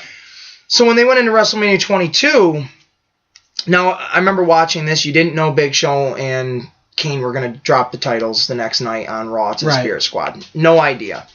My thought is, if you're just going to have Big Show and Kane drop the titles to a tag team, to a faction the next night on Raw, which I'm sure wasn't even one of their highest rating moments. Probably not. And you've got Carlito and Chris Masters so fucking hot that you can't touch them. Why not just have Carlito and Masters get the win at Mania? Let them just get over. Right? Make them the hottest face tag team you got. Because you could have had Masters as a face, without a doubt. Then that Monday Night Raw, the night after, have them just lose the titles to the Spirit Squad to make them the most hated tag team, which would get Carlito and Masters more face. You know, it'd get them more recognition as the face. Then you got, because you never went anywhere with Big Show, Kane, and Spirit Squad. That didn't go anywhere. Once they lost the titles, they walked away from the... So, you could have had Carlito and Chris Masters, the hottest tag team of 2006, going against the most hated tag team in a lot of wrestling history, the Spirit Squad, and just create stars that way. Instead of squashing these two up-and-comers out to two guys that are just holding the belt just to give the belt some prestige. And you could have had, like I said, you could have had these two guys become the next big tag team stars and really run with that. Maybe Carlito would have been on a different path. Maybe Chris Masters would have went on a different path. Because now, unfortunately, you don't see either one of them. Yep. And they were awesome. And it would have given the Spirit Squad actual heat, not the go away, I don't want you on my TV heat. Yes. That they had. Yes. Because that's the heat they had. Exactly. When Zack Ryder was feuding with Kane had the heat of, I hate you, you're beating up the good guy. Yep. When John Cena stepped in the picture, it was John Cena's got the heat, I hate you, go away, you just ruined this. And that's what they did with the Spirit Squad. Yep, without a doubt. Kane and Big Show lost the titles on Monday Night Raw. Why could you not have lost them at Mania? Big Show, you got a horrible track record at Mania anyways, and Kane, nobody really gives a fuck about you unless you're doing something big with somebody big. And having that blow off at the pay-per-view makes more sense than doing it on Raw. Right. And I know a lot of Bruce Pritchard talks about, oh, well, there's more eyeballs on Raw because it's on national TV. But still, it's WrestleMania. Do the title change at WrestleMania, not on Raw. Especially at that time in 2006, you were still doing pay-per-views. You weren't doing the network at that point. Exactly. So, if I go into Monday Night Raw and I see Carlito and Chris Masters are the tag team champions, I may be persuaded, if I didn't order that pay-per-view, to maybe get the replay of it. Yep. I might be persuaded to see Carlito and Chris Masters get the win for the titles at Mania over Big Show and Kane. And that may make me go get the replay. You don't know. Those are all the variables, though. You don't know what business is until you get into it. Yep. I was thinking about that a lot the other day, and I should have written that down, but I'm glad you mentioned Spirit Squad, because that is something I want to talk about, because that is... They want to say, WWE wants to, or fans want to say WWE doesn't like to have, and Eric Bischoff hates this term, but homegrown talent. Right there. Yep. You had two stars right there. Kane and Big Show, you guys went on to do other things and get world championships a couple years later, but you didn't need this win. No. These two kids could have got this. Yep. That's just my thought on it. Yeah, it makes a lot of sense. Because I really like both of those guys a lot, and that's something I've thought about a lot. And the only reason they put the tag team titles on Spirit Squad, in my opinion, is just because they were getting so much heat from DX being with McMahon's. It just, let's give the bad guys the titles. That seems to be a thing, like with the Shawn Michaels Jericho feud in 2008. That didn't need the World Heavyweight title. But let's have Jericho win it at that Armageddon or whatever. I mean, you had CM Punk, who was gaining some traction with that title, but you make him lose it so they can have the ladder match. Exactly. You know, I mean, not that you needed the ladder match either. You could have done a no-holds-barred match and incorporated ladders into it. And then been like, oh, these guys are incorporating ladders, and let your story play out that way, and then maybe your next match down the line, down the pay-per-view, is a ladder match now for something other than the title. But just to job Punk out so you can get the title. Same with Rock and Cena. That didn't need the title either, and you jobbed Punk out for that. No, it didn't, because look at Stone Cold Steve Austin and The Rock. 3 matches at Mania. Austin wins the first 2. The third one, The Rock wins. It wasn't for nothing other than the pride. Yep. You know, and even your second one, Austin really didn't win that match. Vince McMahon won that match. Yep. He helped Austin win that match. Exactly. Over. So there's story to it that makes sense. That was building at that point. Cena and Rock getting the title was just to give The Rock the title and to make that a big to-do and then to drop it to Cena so he could have another title reign. Have your once-in-a-lifetime for a second time. For a second time. Yep. That's a good one. You want to just go right down this? Yeah. Okay. What wrestler on the current roster, WWE roster, could transition to movies full-time and be a big star? On the WWE roster? On the WWE roster. And be a big star full-time. Do you have an answer already for this one or no? No. Okay, I was going to kind of throw it at you. At this particular time, Elias. I could see Elias. He's got the personality. He's funny. Yeah. He could be that dry humor in a way that we've never seen in a movie before. The only problem is his lisp. Yeah. Not that I care, because I can listen to that. But you get a speech coach, a good speech coach for a movie. You could overcome that. But even if you play into that, play what that character is with the speech like that. Instead of it's just there, make it its own character. Well, I talk like this because, you know what I mean? Yeah. I could see him being a movie star. Or back and forth, like The Miz. To me, I would say Sheamus. Yeah. Judging on the performance he did in Ninja Turtles, which we loved, and he could be a huge action star, and I still think he could do comedy as well. No, I agree. I definitely agree. I will not dismiss that. I don't think the world is ready for a 6'5" gallon of milk. Well, then they would never be ready for a 6'5" gallon of milk. We'll transition here from wrestling to comic books, movies, or whatever. Okay, I like that.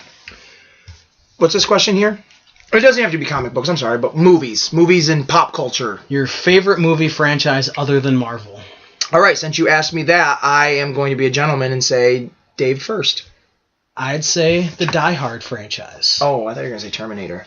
Nope, I'm going with Die Hard. Well, that's a pretty good franchise. I can't deny it. The latest one was okay. Was so-so. Yeah. But the originals, I mean, Die Hard with a Vengeance is my favorite. I think the whole dynamic between Bruce Willis and Samuel L. Jackson was amazing. The typical, especially in the 80s, of being a black man and a white man. Yep. They really played into that racial segregation because it was still there in the 80s, and they definitely played like, who you calling in there? You know what I mean? Like, and stuff like that. So, yeah. And I really liked Jeremy Irons as the bad guy, but that's not really a bad guy. Mm-hmm. Like, he's doing it as a means to an end, but he's not doing it the right way. Right. Yeah. Like a Thanos. If I may throw... Yeah. Throw some Marvel in there because you can't help yourself. Mm-hmm. I understand. It's fine. I have to do it. What is my favorite franchise that's not comic book? Man, that's a good one. I love my Star Wars. I love my Indiana Jones. I love my horror movies. I love my Halloween franchises. Woo! I'm gonna have to say Captain America. No, my favorite franchise. Gosh, that's a good Jurassic Park. There you go. I don't even know why that took me a minute to think about. Jurassic Park. Funny, we had Jurassic Park in the break room at work last night. Jurassic Park 3. Okay, that's the yikes. Let me we were just watching all of them in a row, so you know. You saved the third one for last. Yeah, I love all the Jurassic Parks. The first two are amazing. Steven Spielberg really knocked it out of the park. The third one was so-so. I appreciate it for being part of the story. Jurassic World was awesome. Yes. Jurassic Kingdom or whatever it was called, Fallen Kingdom, was okay. I think they were trying too hard. I love the first act when they're all on the island. When the island blows up, trickling down my face. It's sad. And then once it got into the Indominus Raptor or whatever, it was like, this doesn't feel right. You know, like it just doesn't feel right. I think the plot at the end of it had a lot of holes, really. The little girl. Yeah. I don't need that, Dave. This ain't Jurassic humans. This is Jurassic Park. You're creating dinosaurs, which is a no-no. Create a 10-ton woolly mammoth that's just fucking the day up. And you gotta be like, we gotta get Voltron in here to save the day. And I think they could have expanded B.D. Wong's character a little bit more, too. Yeah. Right, you bring him back. Why not? Show him, like, from the past or something. Yeah, show flashbacks. Even more weirder stuff. Yeah. How they acquired him and knew that he was doing the genetics and all that. Right, exactly. Like, does he have a military background in, like, weird science? Or is he just, like, a chemist that you pulled out of college? And be like, look, you know a little bit about dinosaur DNA. Let's get you in here. Yeah. Yeah, I would say Jurassic Park is my favorite franchise, but I'm so indecisive because I love all these movies. Right. It's really fucking hard. Especially when you take out the comic books. Like, that's like taking somebody's leg away and say, hey, hop on over. Well, that's all I can do, man. You didn't really give me many options. Because I love Spider-Man, I love Captain America, Thor, Hulk. All of them. As evidenced by the room that we're in. Yeah, the room we're in right now is plain blank white walls with absolutely no personality at all. Looks like an old woman would sit in here and wonder about her younger days. Don't let him fool you. There is a cornucopia of comic book wrestling memorabilia everywhere. Not that there's anything wrong with that. A lot of it in here. There's a ton, which I thought makes a good place for a podcast. Yeah. Because the environment you're in, it's so influential. It's so, Jesus, like, just look at this shit.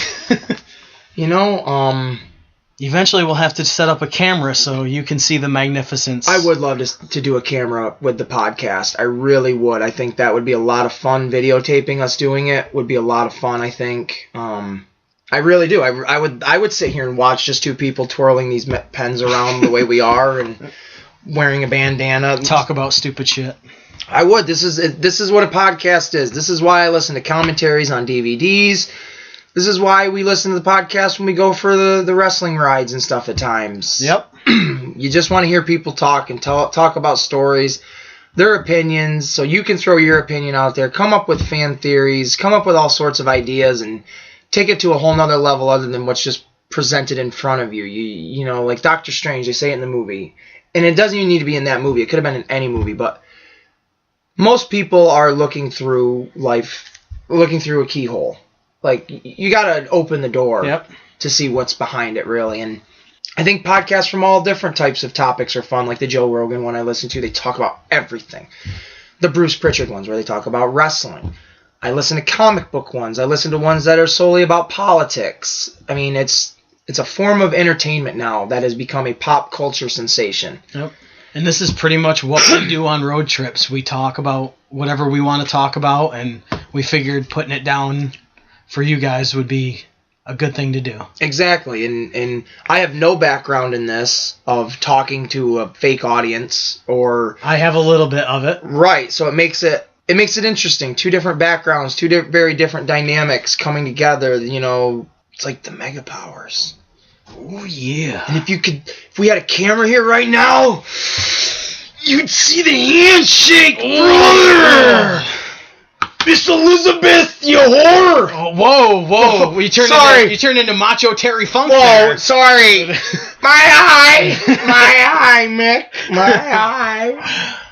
And that's all it is. This is what we do. This is us. Right, Mark Henry, we captioned that phrase way before you did in the Hall of Fucking Pain. Okay? That's what we do! But I would like to talk about comic books. Movies. I do. I want to just throw it out there.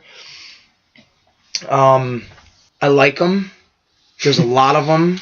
There's some good ones. There's some bad There's ones. some bad ones. What I'm going to do right now is I'm going to make a list as we're talking, as we're going, as we're rolling, and I'm going to get Dave's input on this pop culture phenomenon that is comic book world. And he is a person that's not familiar with the comics themselves, which I know a lot of people hate. I know a lot of fucking people out there in the internet land hate listening to people talk about comic books and movies when they've never read the comics. Because how do you know what you're talking about? You sound stupid. I love it. I love it. I love getting somebody else's input, because just because you think you know everything, that doesn't mean you do. And why can't somebody appreciate it as a movie itself and not know the background of the comic? Exactly. And why can't, maybe that's their invitation. That's their first steps into said comic book world. Right. Like, what got you into it? Well, maybe it wasn't the same thing that got somebody else into it. That's my point. So I love talking to people that have no clue what the fuck they're talking about, because most of the time I don't either. So this is going to be a lot of fun. I love this. So the first things we're going to talk about Avengers Infinity War. Okay. There's going to be no backstory to it of how we got there. If you've seen the movie, you know the movie, but I want to know, as somebody that is going into this movie, watching all the other ones, following the details that you follow, not that's out there that you have to, oh, did you see that? Did you see this? Did you know this? Whatever you picked up. When you saw Infinity War, what did you think overall? Just overall of the movie. I thought, basing it on what they've done leading up to this and the universe that they've created, it's a perfect culmination of everything. It weaves everything together perfectly.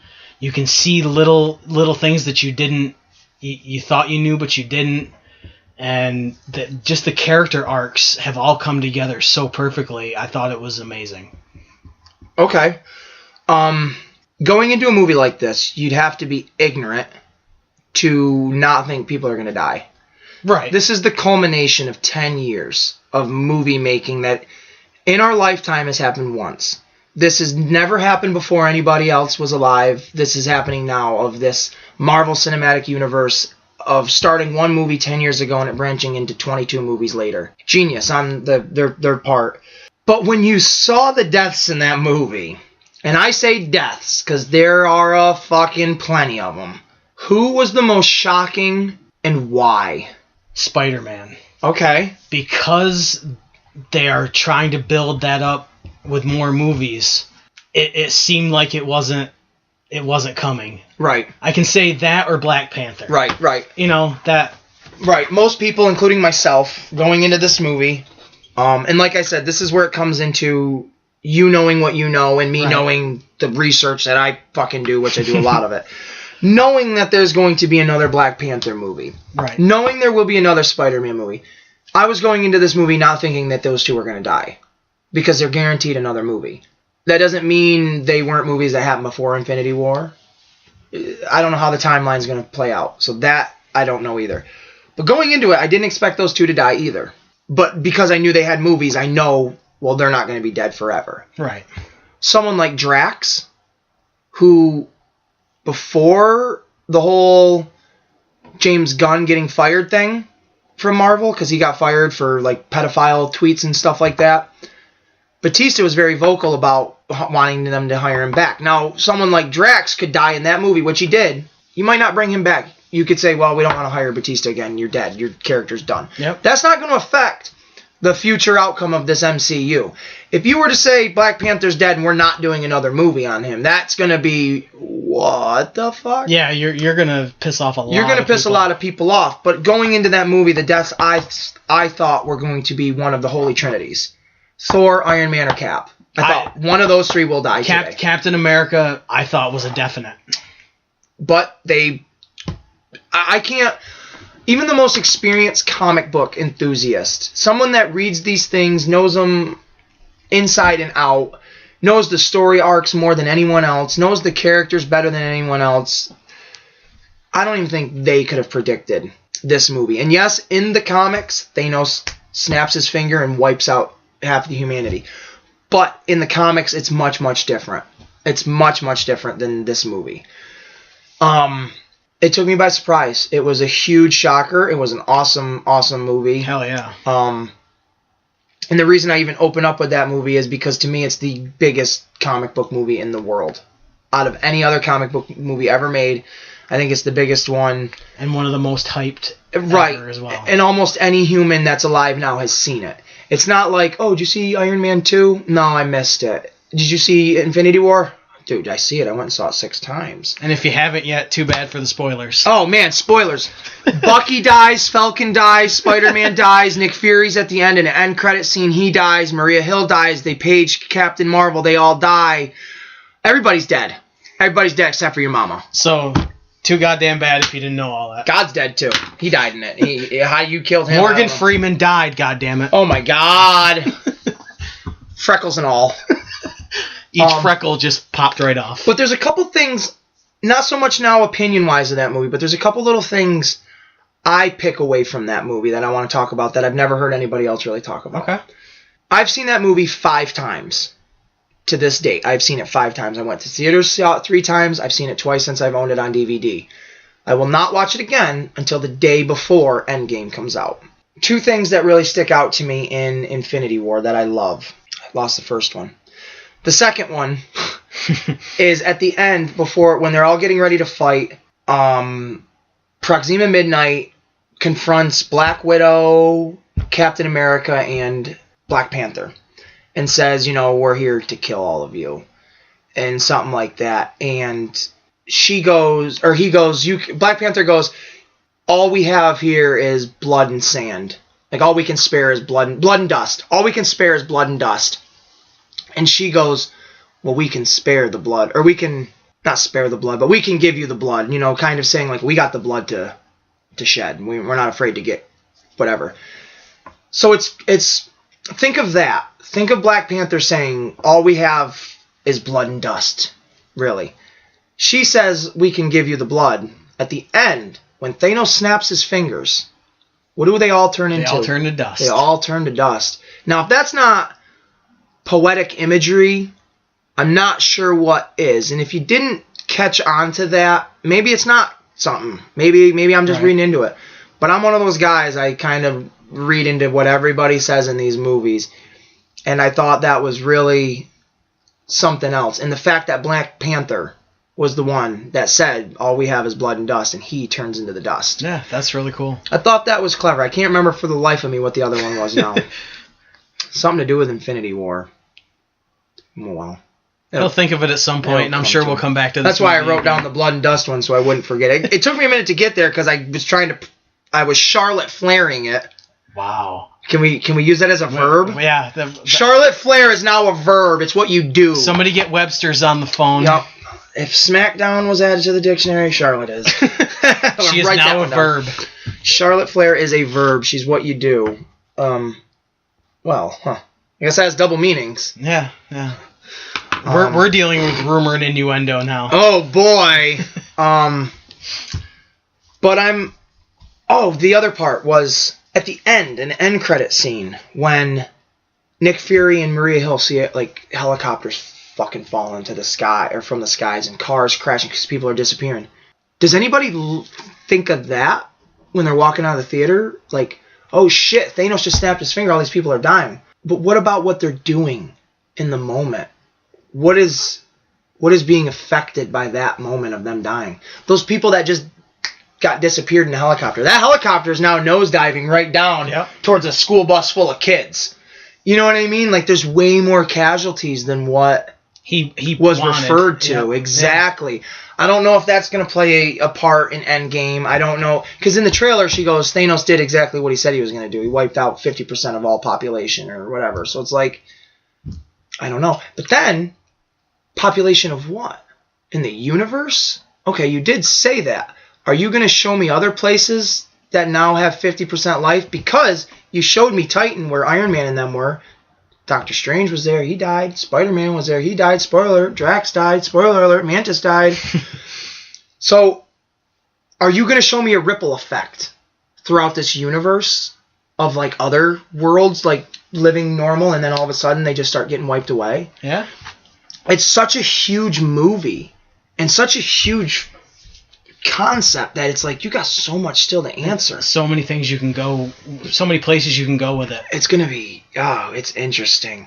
It's interesting, and then to think Captain Marvel that comes out in a month. Yep. It takes place years. It's supposed to be the first movie in the MCU. It takes place before Iron Man does. So you got to answer like, where the fuck has she been for the last 10 years? Yep. I saw the toy for Captain Marvel, one of the toys in Walmart or Target, and it's Nick Fury, and it has the cat, and the cat's in chains and shit. Now, I know in the comics, the cat's name is, oh, fuck, I can't remember. That's not the name. It's a good name. I think it's like Ghost or something. Very strong name. Something like that. But in the movie, its name is called Goose. I know it's her pet, but I don't know why it's all chained up and shit like that. I'm very excited for that movie, but I'm very, very excited because Infinity War really set the precedent for movies as a whole for me because it was the first time I really was like, I was devastated at the end that all those guys died. But I walked out of there sympathizing with the villain. Yeah. I walked out of there thinking, maybe he just did the right thing. Yeah. It's weird. It was a weird contrast to take away from. You can see what he's trying to do. Right. But you sort of can't sympathize with the way he's doing it. Right. And someone in the movie calls him, you're a terrorist or whatever, and he says, no, I'm a survivor. Yep. I'm going to always quote and refer back to certain comments in these movies because they resonate so well. In Captain America 2, Robert Redford's character says, we want to build a new world, and doing that means tearing down the old one. Yep. And sometimes doing that means making enemies. Transition that to what Thanos is doing. Maybe sometimes the right way isn't the right way. Maybe sometimes you do have to take it to that extreme. Well, look at Ragnarok. You had to tear down Asgard to save the world. Yep. To save the universe. Exactly. You had to tear down everything you've ever fought for. Right. And if you didn't do that, if you said, no, we must stand strong and keep our world, you'd all have died for nothing. Yep. Which segues right back into Infinity War. They all died for nothing. If you think about it, right in the beginning of it, every Asgardian dies. So were the events of Ragnarok for nothing? That's for you to decide. Which is still one of my favorite movies. It is. It is a good movie. I mean, when you can get Led Zeppelin to give you one of their songs for a movie that nobody had interest in because the second one was kind of soured and people are like, it's Thor, no one really cares unless he's with the Avengers. And then you bring new light to this character. People want 3 more of these fucking movies with Thor. Yep. And having Jeff Goldblum play the character that he played was just And tremendous. Let me tell you, let me speak to the people in the world out there. Jeff Goldblum. I went to Boston last August to Boston Fan Con or whatever it was called. And they had a lot of celebrities there, tons of them. From people being famous YouTubers to video game voiceover characters to animated cartoon voiceover characters. So many of them. Maurice Lamar was there. The guy that played Snake, David Hayter, was there. People that were in the Dragon Ball Z cartoons were there. Freddie Prinze Jr. was there. Talk about wrestling. You can't not mention him, that he was there. A little writer for you. Jeff Goldblum was there. Michael J. Fox, William Shatner, Pee Wee Herman, Billy D. Williams, Evangeline Lilly, The Wasp, Jason Momoa. Jason Momoa. I don't know how I fucking forgot to mention him. I met the guy. So many more. Leah Thompson was there. I almost got to meet her, but her manager was a dink. So many people. But Jeff Goldblum, when he came out, we were standing there waiting to meet Jason Momoa. And you knew it was Jeff Goldblum when he came out. We couldn't see him because there was a curtain in between us, but you knew it was him when he came out because that place went nuts. Went absolutely nuts. And then you heard Jeff Goldblum and his voice. I can't be him, but all right, enough. Well, come on. And you hear the place go crazy again. So when we met Momoa, we walked around just to see Jeff Goldblum, and there he is, standing there in all of his glory in a black suit. He's wearing a white and black checkered fedora. He's got those black framed glasses on that you see in all those fucking internet hotel commercials that he does, or whatever the hell those are. Looking like Jeff Goldblum, right out of fucking Jurassic Park. Dr. Ian Malcolm, Life Finds a Way. There he is, right there in front of me. That is one big pile of shit. Right, that was one big pile of shit. And Jeff Goldblum, thank you. Just thank you for being alive. And I'm going to pitch a movie idea. I've seen it on Facebook. It needs to get out there. Jeff Goldblum as the Frost Miser. Danny DeVito as the Heat Miser. Make Santa Claus is Coming to Town, or whatever the fuck that one movie was when I was a kid. Make it live action. Put those two in it, singing, dancing, dressed up as goons. Put Arnold Schwarzenegger in there as Santa Claus. Ah! You got a movie. That's all I got. That's all I got. That's all I got. That's all I got. Fuck you, San Diego. I don't feel so good. I don't want to go. I don't want to go. Life sucks, and then you die. Everybody, party's over. This concludes our broadcast day.